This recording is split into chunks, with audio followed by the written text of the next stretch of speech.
தமிழ்நாட்டின் தலைநகரான சென்னையில் சென்னை வாசிகள் மட்டுமல்லாமல் பல்வேறு மாவட்டங்களிலிருந்து பல பணிகளுக்காக லட்சக்கணக்கான மக்கள் வாழ்ந்து வருகின்றனர். இதனால் மற்ற மாவட்டங்களை விட சென்னையில் மக்கள் தொகை எண்ணிக்கை என்பது அதிகமாகவே உள்ளது. இந்த நிலையில் மழைக்காலம் என்றாலே முதலில் பாதிக்கப்படுவது சென்னை மக்கள்தான். காரணம், சென்னையில் உள்ள பல்வேறு ஏரிகள் முறையாக தூர்வாரப்படாமல் இருப்பதால் ஒவ்வொரு மழைக்குமே பாதிப்புக்கு உள்ளாகிறார்கள் சென்னை மக்கள். வடகிழக்கு பருவமழைக்கான நாள் துவங்கிவிட்டாலே வேளச்சேரி குடியிருப்பாளர்கள் மோசமான நிலைக்கு தயாராகி விடுகின்றனர். குறிப்பாக 2023ஆம் ஆண்டு வெள்ளத்தால் கழுத்து வரை தண்ணீர் தேங்கியதால் பலர் தரைகளை உயர்த்தி வாகன நிறுத்துமிடங்களை தூக்கி லட்சக்கணக்கில் செலவழித்து வீடுகளை புதிதாக கட்டி வருகின்றனர்.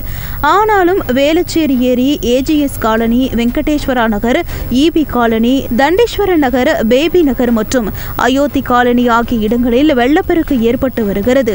சென்னையை பொறுத்தவரைக்கும் ஒவ்வொரு ஆண்டும் வெள்ள பாதிப்பு என்பது ஏற்பட்டு கொண்டுதான் இருக்கிறது. குறிப்பாக வேளச்சேரி பகுதிகளில் வெள்ள பாதிப்பு என்பது அதிக அளவில் உள்ளது.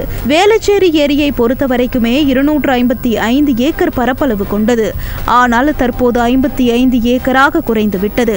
இதற்கு காரணம் அந்த இடங்களை ஆக்கிரமித்து தனியார் கட்டிடங்கள், அரசு கட்டிடங்கள் கட்டியதே என குற்றச்சாட்டு எழுந்துள்ளது. மேலும் வேளச்சேரி ஏரியை பொறுத்தவரை தூர்வாரக்கூடிய வேலைகளும் புனரமைப்பு பணியும் முழுமையாக நடைபெறவில்லை என்றும் கூறப்படுகிறது. சென்னையை பொறுத்த வரைக்கும் மாநகராட்சி சார்பாக இங்கே இருக்கக்கூடிய குளம், குட்டை, ஏரி, வாய்க்கால்கள் தூர்வாரதுக்கு ஒவ்வொரு வருஷம் டெண்டர் போடுறாங்க. ஆனால் அதுக்கான வேலைகள் அங்கே கிரவுண்ட் லெவலில் நடந்திருக்கா அப்படின்னா அது பெரும்பாலும் நடக்கலைன்றதுனால தான் இந்த வெள்ள பாதிப்பை ஒவ்வொரு வருஷமே பார்க்குறோம். இந்த வேளச்சேரி ஏரி பொறுத்த வரைக்கும் 262 ஏக்கர் உள்ளது. அது இப்போது 55 ஏக்கராக இருக்குது. ஆவணப்படி 255 இருந்தது. இப்போது அதுவுமே குறைஞ்சி 55 ஏக்கர் தான் இருக்குது. அந்த பெரிய பெரிய நிறுவனங்கள் கட்டக்கூடிய கட்டமைப்புகள், அரசு கட்டமைப்புகள், இது எல்லாம் ஆரம்ப காலத்திலே தடுத்திருக்கலாம்.